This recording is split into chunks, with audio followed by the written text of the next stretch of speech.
Today we're going to have a fun time with Freddy, Bonbon, Chica, Foxy, Ballora and the star of the show, Circus Baby. So do you want a scoop of ice cream? Because I'm dying to get into your innards. Yep, they don't call him Ennard for nothing. One thing, when Fnaf Sister Location came out, I was like, Scott, seriously. And the more I play the games or just look at them, the more I start to contemplate what the hell Scott is doing with his franchise.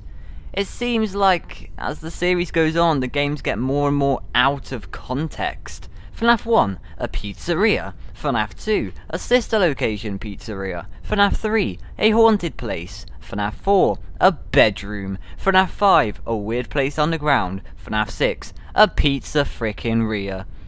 All of them, honestly, the most confusing one is sister location.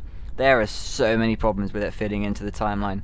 But I think that it is just one thing that causes the confusion from sister location. Like the puppet was in Fnaf 2 and Fnaf 3. And that is Ennard. Ennard is just a tangle of wires. There's no doubt about it. But he's also full of eyes. Yep, he's got one from Freddy, Bonbon, Ballora and Foxy.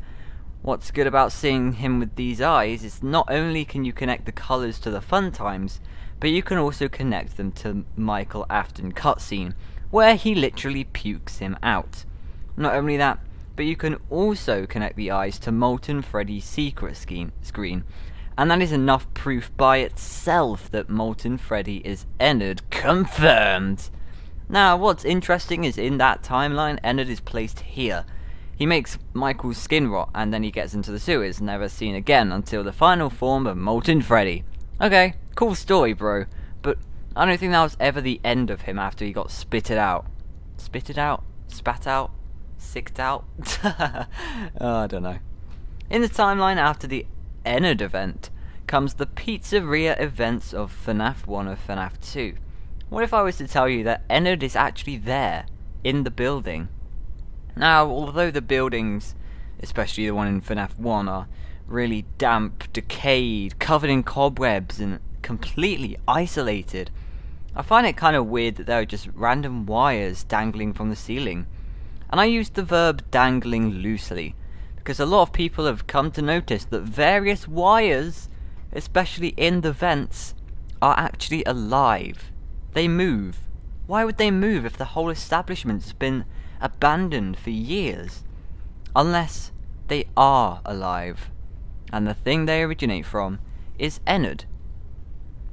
So, if I was to carry on with this theory, why does it matter? Well, I don't think it would matter that much. After all, it wouldn't change anything massively.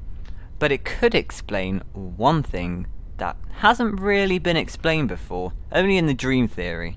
And that is hallucinations. That's right, Mr. Golden Freddy and It's Me over here have been controlled by Ennard the whole time. Remember back a few months ago when MatPat released a theory on sister location?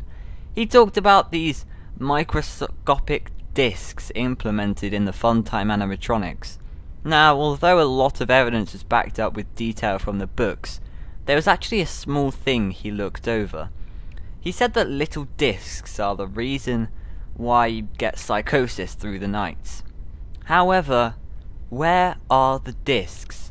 We see them slotted onto the torso of animatronic endoskeletons, but when it comes to the original animatronic endoskeletons, sure enough, they're not there. William made the Fun Times to kill, so of course he would have put these discs on them, but the other animatronics were probably Henry's work, so they don't have them, and they weren't made to kill either. All I'm really alluding to here is that the hallucinations aren't caused by these discs in the original animatronics, but rather in Ennard, who's lurking around the establishment with you. Sure, that could be one thing, but what about if nothing in the first two games actually happened, and they are just a dream due to the secret TV room in sister location? In your dreams you'd probably still have nightmares about the things that you've seen, so the loose wires everywhere are probably you creating these dreams, making it even more of a nightmare. So, where do you fit in with this? I'll make a poll info card right now, so that you can take your vote. Do you think this sort of stuff fits in with the dream theory, the timeline theory, or another theory entirely? Thanks for watching, and make sure to follow me on like Facebook and Instagram and stuff, even though I don't post regularly on them. And also make sure to donate if you want to. You don't have to, I'm just saying you should donate. Because a few people have said they wanted to donate, and I am really fantasized by that. And I just realised I haven't done a shout out this video, so it's going to carry over to next video. Bye.